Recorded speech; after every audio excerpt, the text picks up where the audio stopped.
In the sweltering summer of 2010, a woman named Zhang Ruifeng was making her way to the local market in Linlo, a small village in central China.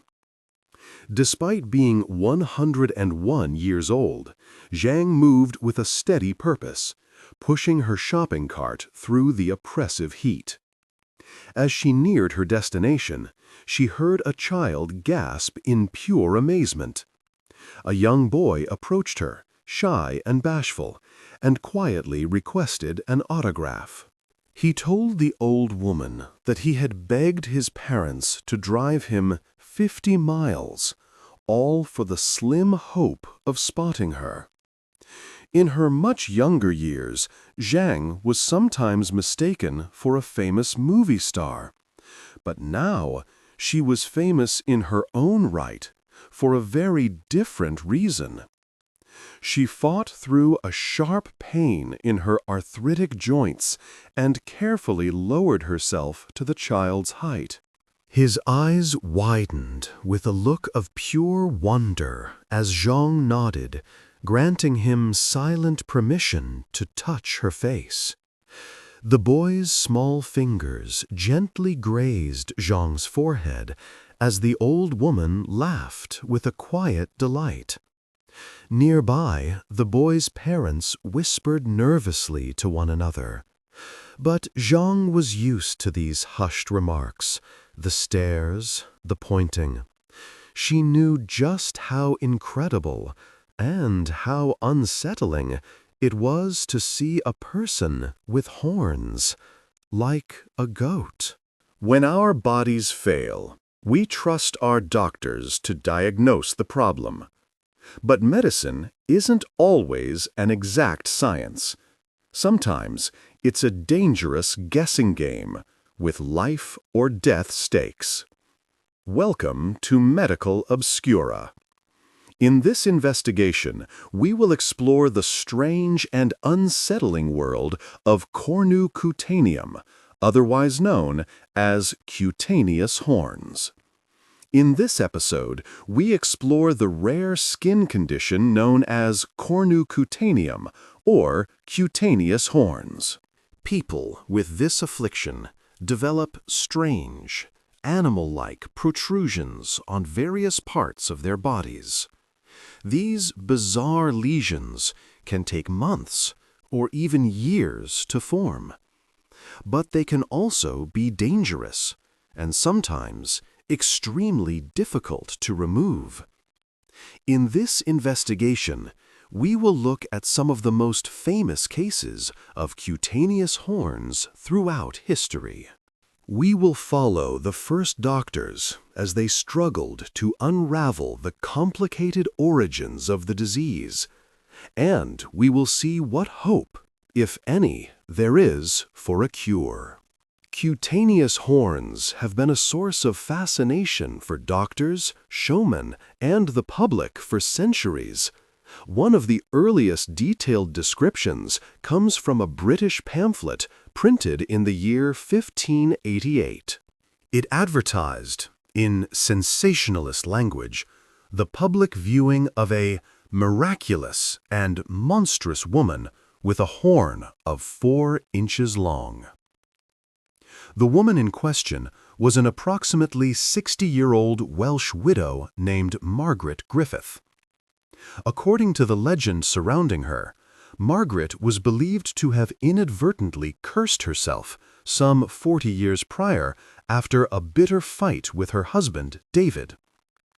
As the story goes, Margaret was a beautiful woman living in a very small, conservative village. After returning home late one night, her husband David, consumed by jealousy, accused her of committing adultery. Margaret vehemently denied the charge.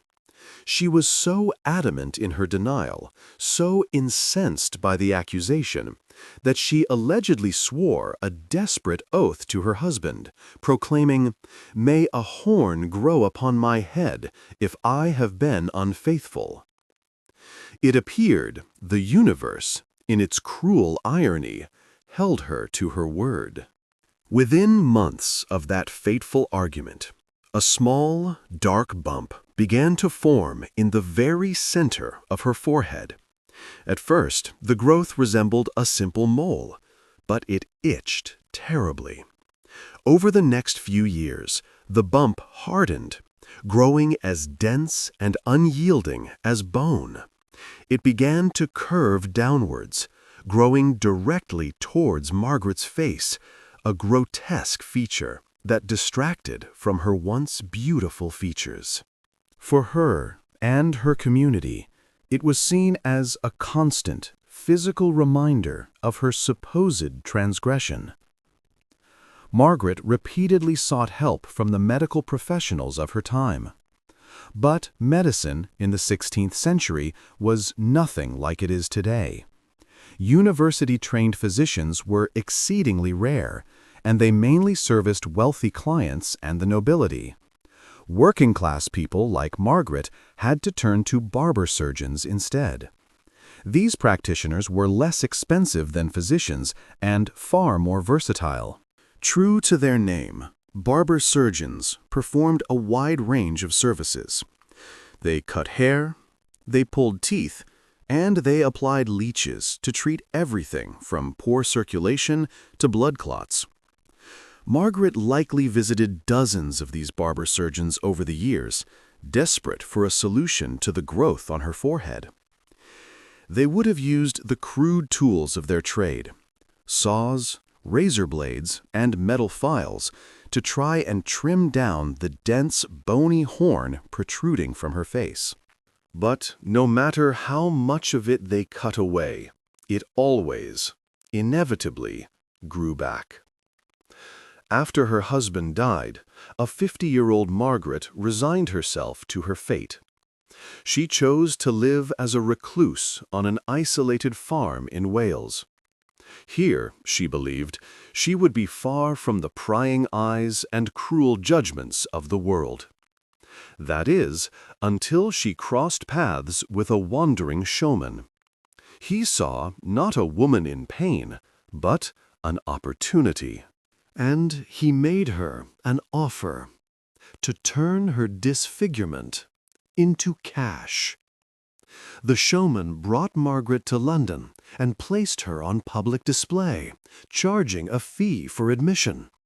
For just a few coins, anyone could get a close look at this marvelous, monstrous oddity, a human being with a horn, just like an animal. Margaret became quite the spectacle. The showman paraded her in front of packed auditoriums, presenting her as living proof of the divine consequences of living in sin. Her fame, or infamy, grew so great that even members of the Queen's own council allegedly came to see and to mock her. But eventually, Margaret's fame was eclipsed by another, even more dramatic case. In 1577, a 7-year-old boy named François Trouvelot was living a carefree life in the small French village of Fizems. That is, until the day he noticed a small, hard lump forming on the top of his scalp. Over the next 10 years, the lesion slowly evolved.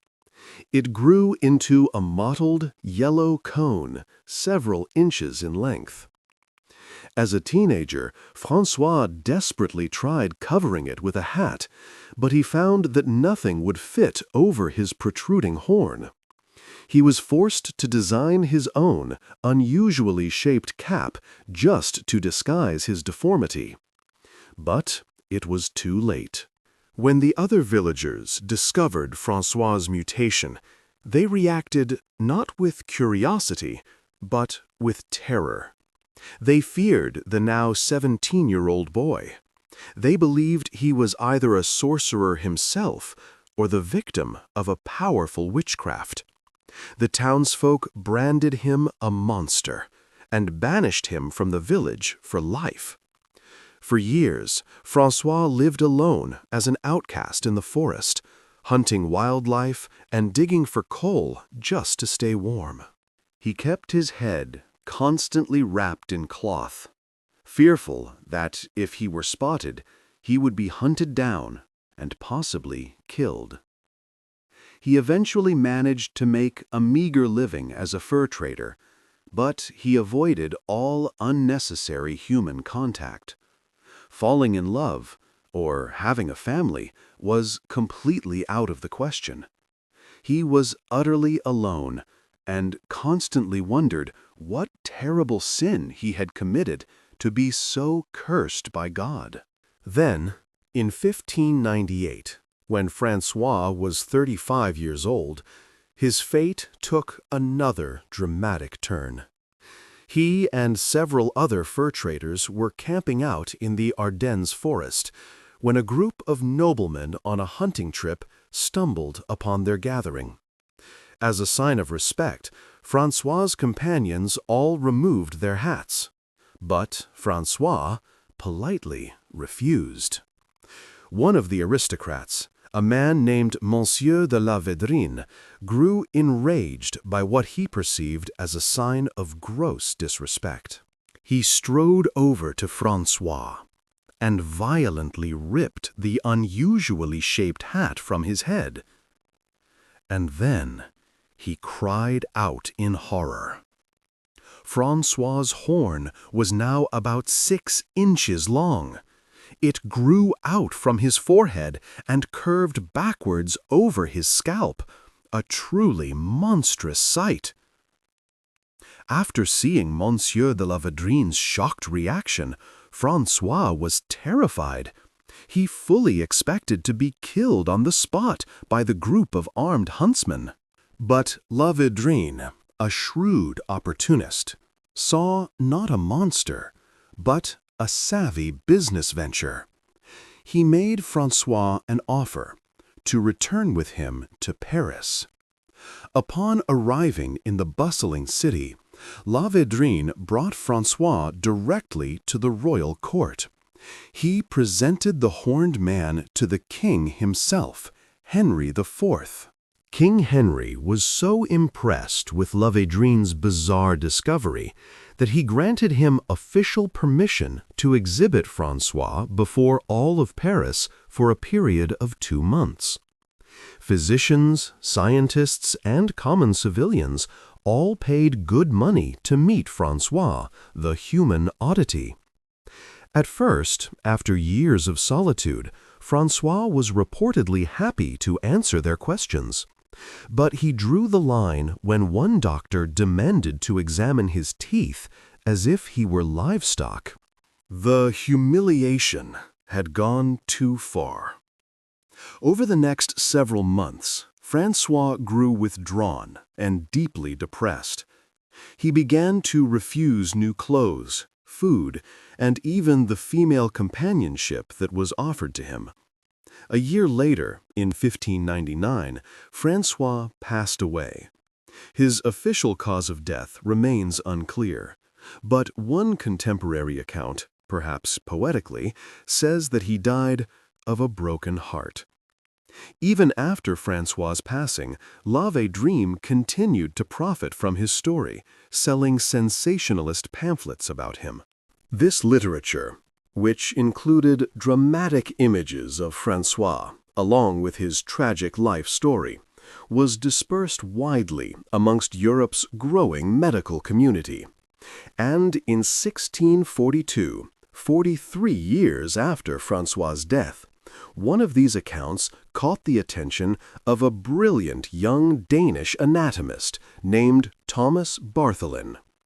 Dr. Bartholin was barely 26 years old, yet he was already eager to live up to his own father's formidable reputation as a renowned medical scholar.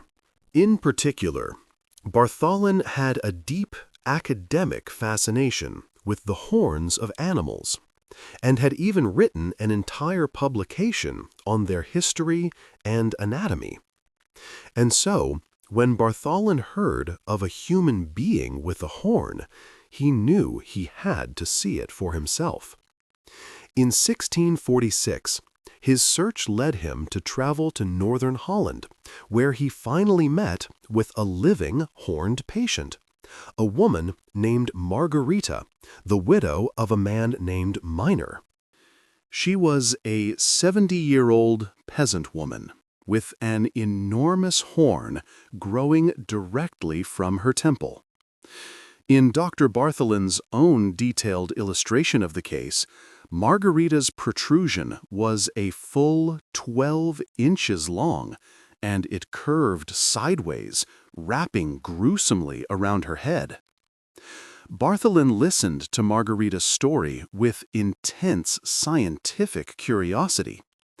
20 years earlier, she explained, her son had died, leaving her overcome with a profound and lasting grief.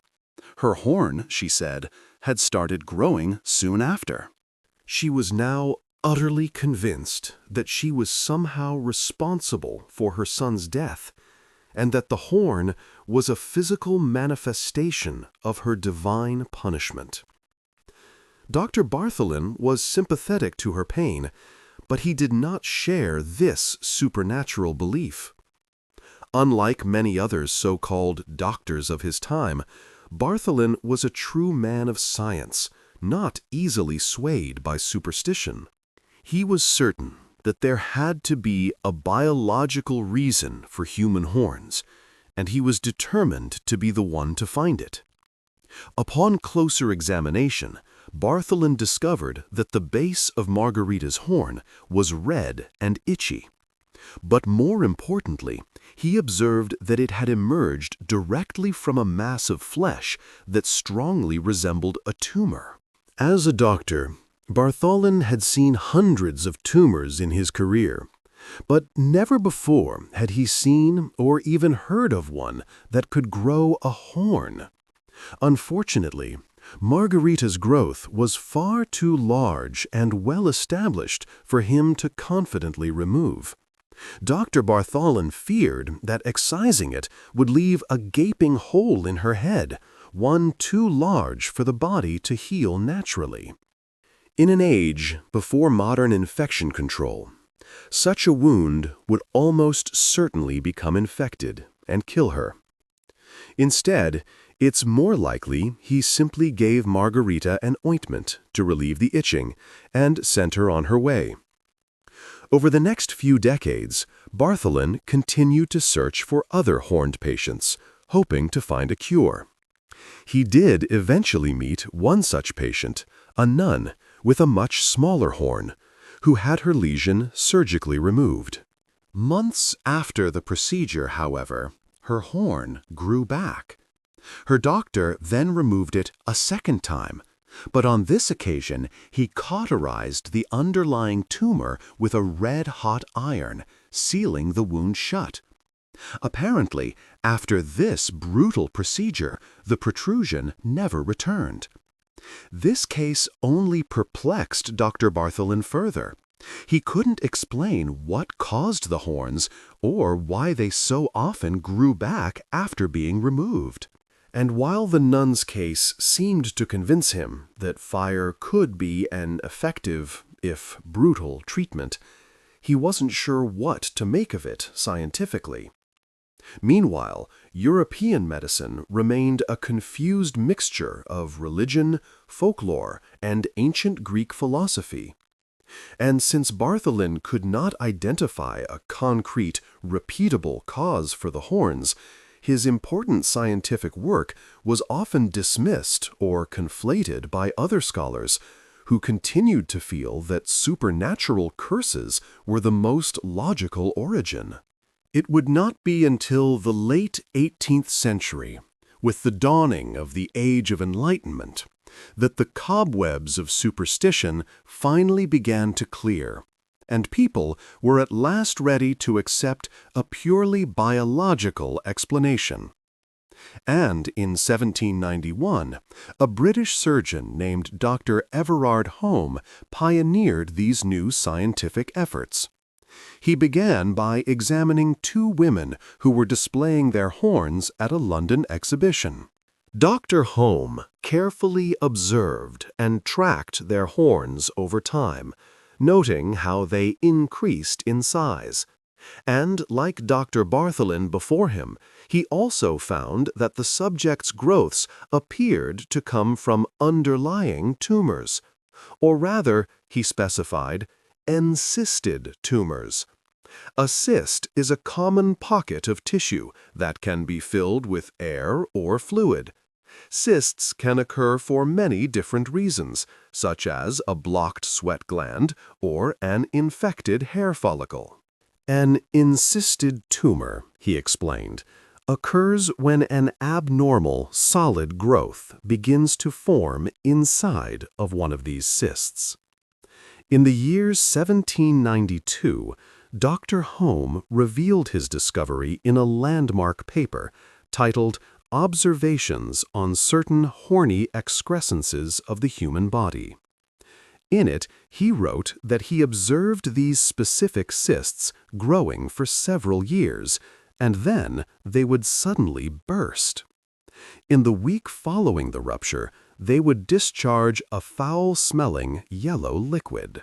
When the leaking finally stopped, the cysts would flatten out, leaving behind distinct bumps of hard, reddish skin on the surface.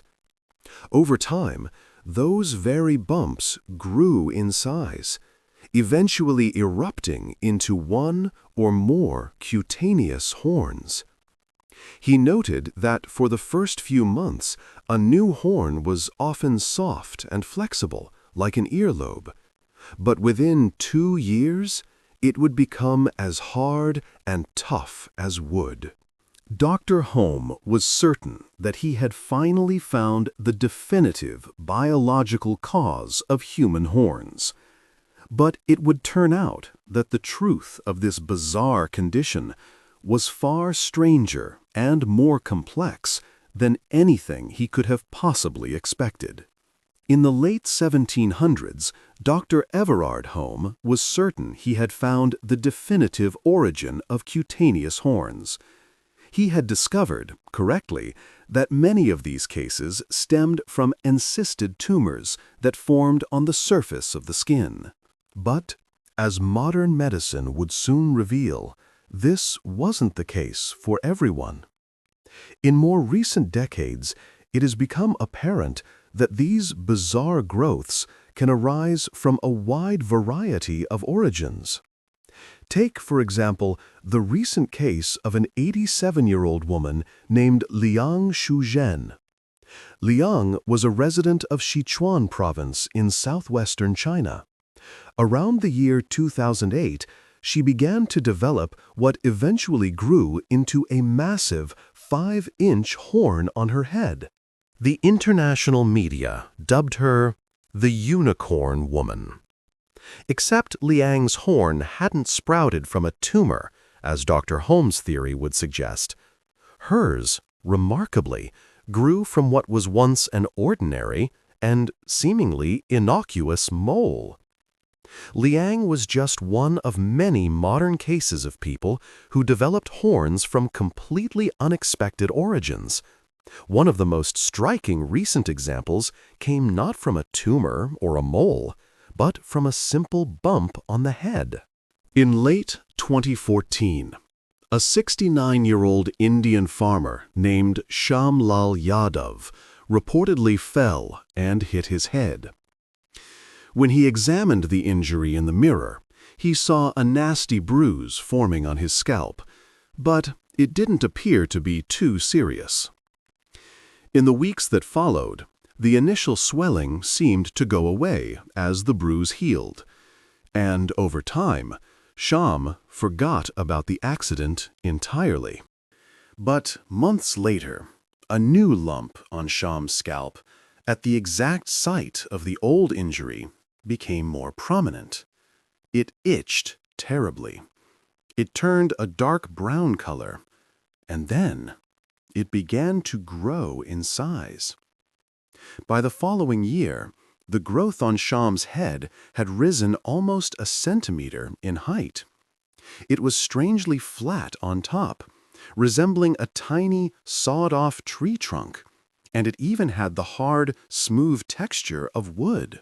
Sham considered visiting a hospital, but ultimately decided not to go to all the trouble.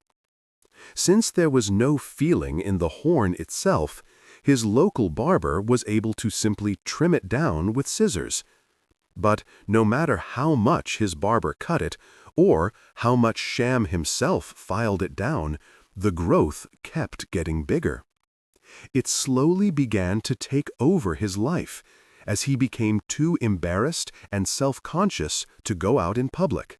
Eventually, Sham decided he had no choice. He had to pay a visit to the local government hospital in Sagar, India. When he walked through the doors, Sham was likely welcomed with the stares and whispers he so deeply feared. But he waited patiently while physicians analyzed and took measurements of his strange horn. Unfortunately, the doctors there informed Sham that they were unable to remove the growth. It's possible they feared that the horn extended downwards, deep into Sham's skull. If that were true, they would be risking catastrophic brain damage by attempting to operate. It's not unheard of for these horns to cause serious medical complications. In one reported case, an 82-year-old man had a horn that grew inside his nostril, eventually becoming so cumbersome that he had significant trouble breathing. While Sham wasn't experiencing such severe complications, the emotional turmoil was more than enough. He knew that if he ever wanted to return to a normal life, the horn had to be removed. So he decided to get a second opinion, then a third. Sham traveled for hours to different hospitals in larger cities, but each time he received the same hopeless answers. Finally, in 2019, he visited the private clinic of a local surgeon, Dr. Vishal Gajbhye. By now, 5 years had passed since his head injury, and his growth was now a massive 4 inches long and had split down the middle like a rotted tree trunk. Dr. Gajbhye was the first physician to order a computerized thorography, or CT scan, for Sham. This advanced imaging allowed him to examine the bones and soft tissues in Sham's head in detail. The scan quickly confirmed the crucial fact. The horn was a surface growth. It was not attached to Sham's skull. Dr. Gajbhye then consulted with top neurosurgeons at a nearby hospital. Together, they drew up a precise plan of attack and scheduled Sham for an operation later that week. Surrounded by his fellow surgeons, Dr. Gajbhye took a scalpel and carefully cut away the horn, along with a margin of the skin surrounding it. He knew from historical accounts that the cells producing the horn had to be completely removed, otherwise it would almost certainly grow back. The horn was so large that the procedure required a significant part of Sham's scalp to be removed along with it. The surgeon then used a skin graft, a transplant of skin from another part of his body, to reseal the location. When Sham woke up, his horn was gone for good, but how it got there in the first place remained a mystery. Somehow, the simple physical trauma of his head injury had been enough to trigger the formation of a massive horn. It was now clear that these growths could arise from tumors, as Dr. Home had discovered, and now from physical injuries, as Sham's case had proven. And yet, there was still a third, even more complex origin for these horns: viral infections. In recent years, doctors have discovered that some cutaneous horns may be linked to the human papillomavirus, or HPV. HPV is a common virus that disrupts the natural life cycle of skin cells, sometimes triggering the growth of small, raised skin bumps, better known as warts. As far back as 1979, a study in the Southern Medical Journal had revealed that wart-like spots were often detected at the base of surgically removed cutaneous horns. Still, while an estimated 14 million people in the United States alone are newly infected with HPV each year, the development of cutaneous horns among these cases is extremely rare. Unfortunately, a 68-year-old man in Germany was one of those rare instances. An account of his case was first published in March of 2011. According to the study's authors, their patient had lived with a simple, benign wart for 10 years. But then, it suddenly began to change. It escalated, growing into a strange, box-shaped growth. And within just 9 months, it was over an inch tall. Unlike those whose horns arise from single tumors or isolated injuries, patients with HPV-induced horns often have more than one. This is likely because the virus itself is infectious and can spread from one part of the body to another. And since warts can grow anywhere, from the genitals to the mouth and hands, the horns can appear in multiple, debilitating locations. In 2017, this unfortunate reality brought a man named Mahmoud Taluli to the Hadassah Medical Center in Jerusalem. The 42-year-old Palestinian man kept his hands hidden, covered in a cloth, as he waited to see the hospital's head microvascular surgeon, Dr. Michael Chernovsky. Nervously, Mahmoud unwrapped the cloth to reveal his hands. They were completely covered with hundreds of small, horn-like growths. It looked as if gray and white barnacles were growing directly out of his skin. Mahmoud suffered from a rare genetic disease called epidermodysplasia varicosiformis, a condition nicknamed by the media as Tree Man Syndrome. According to the National Institutes of Health, this is an inherited condition that makes a person's body uniquely vulnerable to chronic HPV infection. As a result, patients can develop hundreds or even thousands of warts all over their bodies. And unfortunately for Mahmoud, many of his warts had also developed into these cutaneous horns. When Mahmoud met with Dr. Chernovsky, it had been more than a decade since he was able to freely touch his wife's cheek or play with his own children. His hands were constantly irritated and painful, and he was deeply afraid of being seen in public. Mahmoud explained to the doctor that this hospital was his last stop. He had already visited doctors all over Egypt and Jordan. Some of them had even recommended the most drastic solution of all, amputating his hands.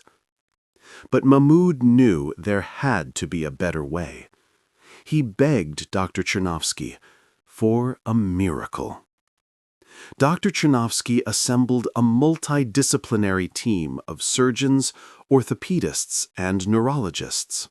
They subjected Mahmoud to dozens of blood tests, X-rays, and CAT scans, trying to create a detailed map of where each growth was and, crucially, how deep it went.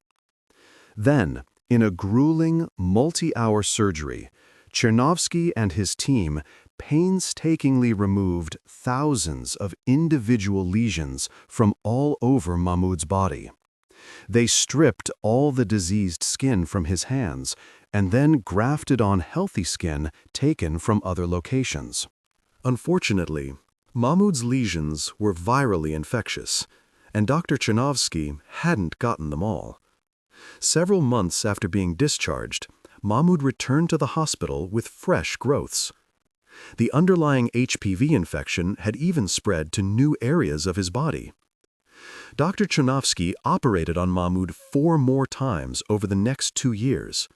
He was absolutely determined to remove every last lesion from Mahmud's body, to prevent the virus from spreading any further. Eventually, Chernovsky's relentless work was successful. Mahmud was able to hold his wife's hand again. He could finally hug his children. In 2019, Mahmud told an interviewer, "After years of suffering and solitude, I can finally live a normal life." Except the battle was not over. There was no cure for his underlying genetic mutation, and his chronic HPV infection couldn't be eradicated with drugs. Whenever the virus would flare up, his lesions would return. He would have to spend the rest of his life managing and fighting the virus and its heartbreaking symptoms. Mahmud's case was extraordinary, but he and all the others living with cutaneous horns faced the same emotional turmoil, the same uncomfortable stares, the same whispers, the same social isolation. And for many, surgery only seemed to work temporarily. A permanent fix felt like a distant and sometimes impossible hope. Not to mention, the known origins of cutaneous horns now ran the entire gamut. Margarita's horn grew from a tumor. Sham's grew from a simple bump on the head. Mahmud's grew from a rare genetic mutation that made him vulnerable to a common virus. Biologically, these patients appeared to have absolutely nothing in common, except for the horns themselves. But a connection, a common thread, was there, lying just beneath the surface of the skin.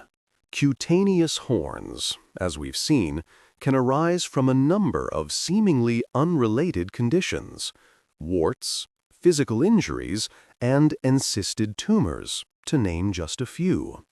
But despite the variety of triggers, modern science has discovered that all of these growths are, fundamentally, made of the same thing. The first clue to this common link came in 1791. The surgeon, Dr. Everard Home, while preoccupied with his research on horns and tumors, made a curious observation. He noted that some of the tumors in his patients also produced tufts of hair. This phenomenon, he knew, was also common in the animal kingdom, particularly in sheep, which often displayed fragments of wool growing inside their tumors.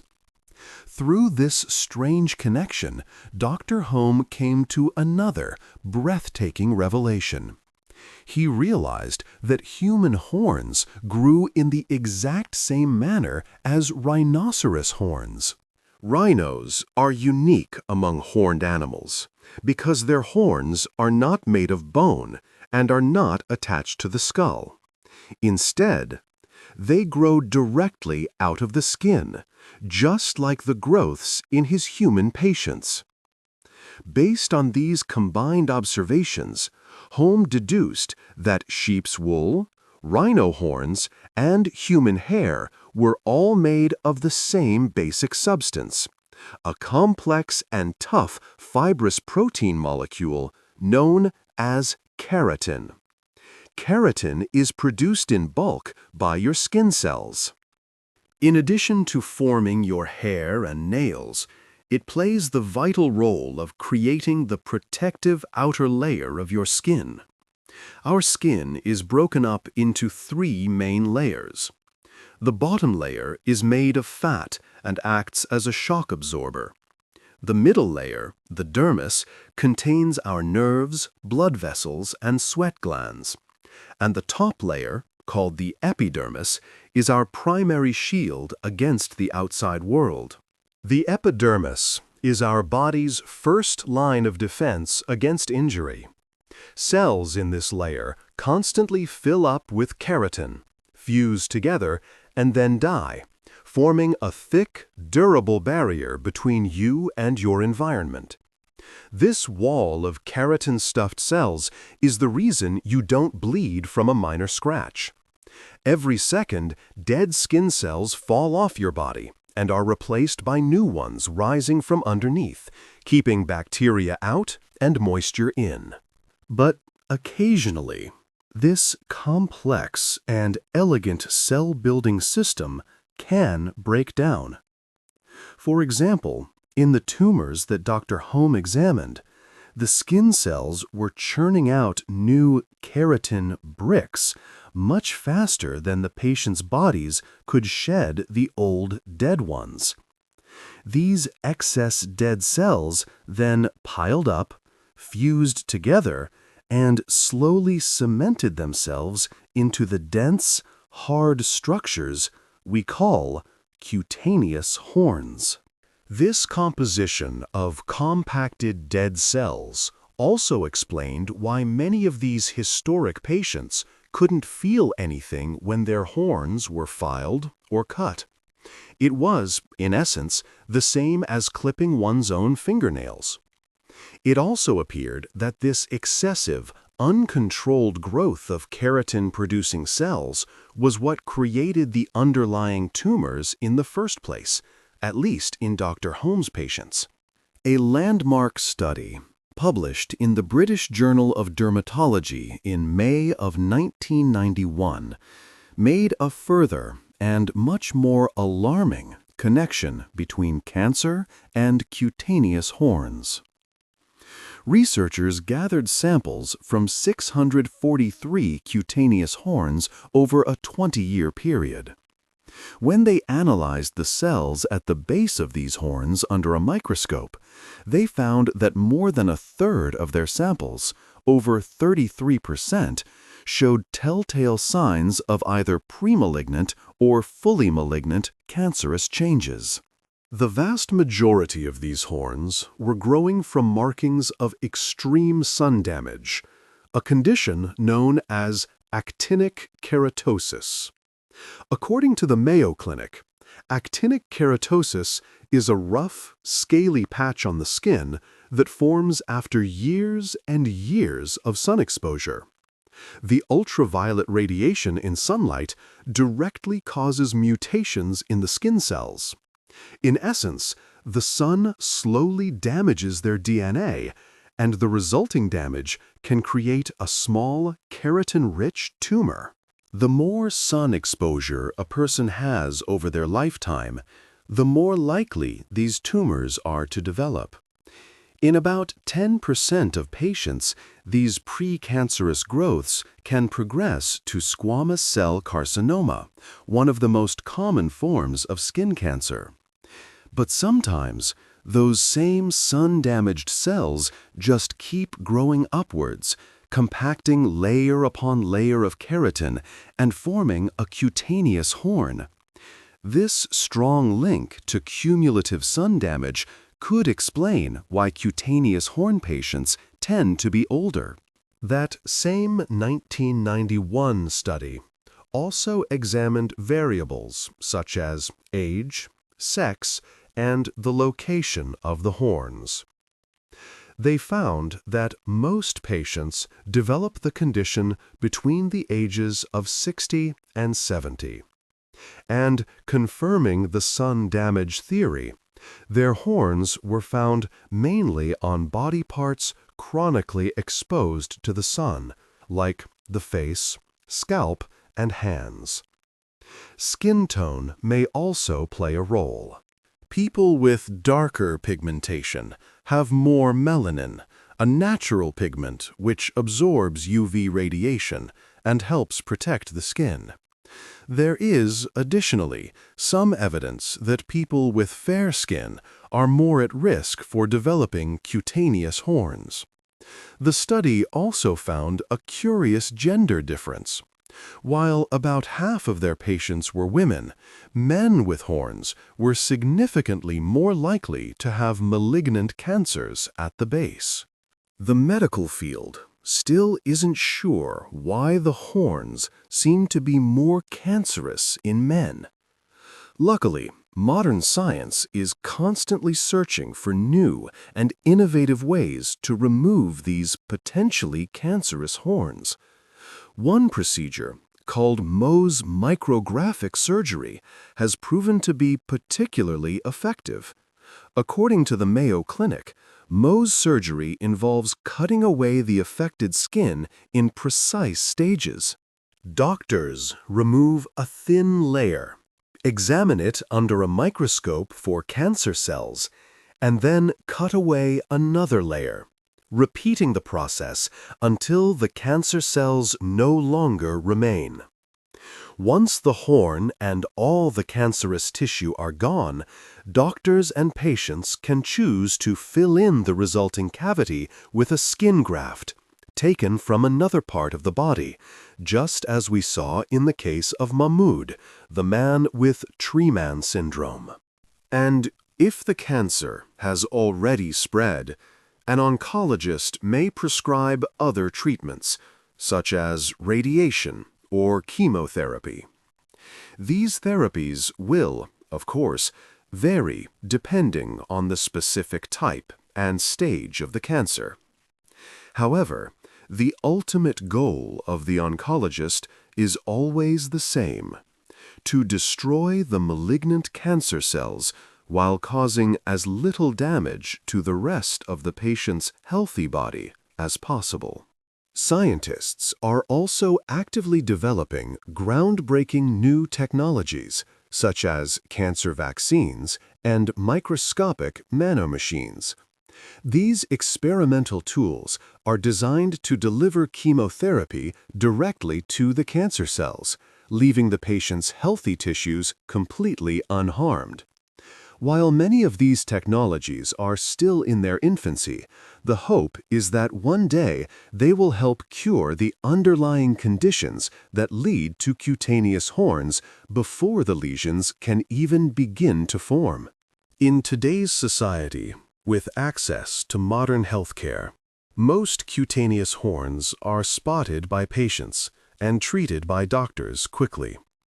So it is very rare for a dermatologist in the developed world to see a lesion that is more than a few millimeters long.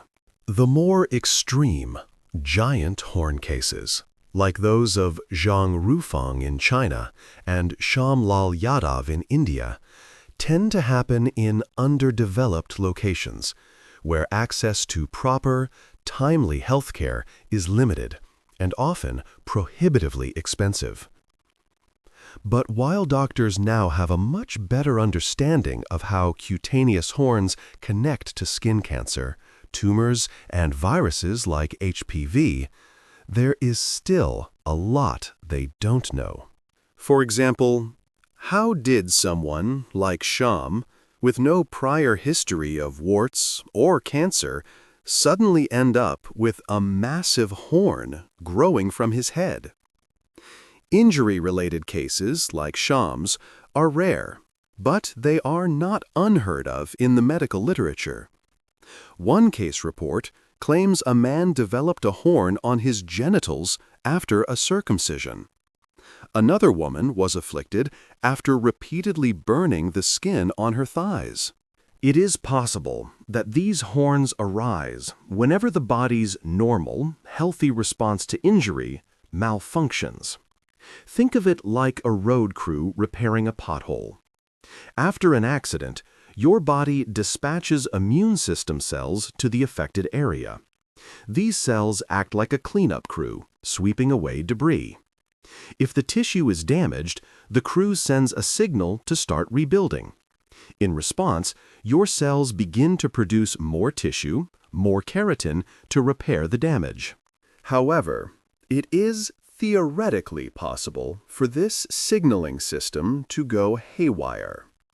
The cleanup crew might just keep sending signals for more and more repairs, even long after the injury has fully healed. Essentially, your cells get stuck in a loop, adding more and more keratin to the site of the old injury, because they don't know when to stop. This is similar to how a guitar player forms calluses. The coarse strings initially damage the fingertips, but the more they play, the rougher the skin gets as the body adds protective layers of keratin. But a callus is a healthy, controlled reaction where the body limits its keratin growth. In some rare patients with an unhealthy, uncontrolled reaction, this same protective response might shift into overdrive, potentially causing a horn to emerge. Right now, this is only a theory.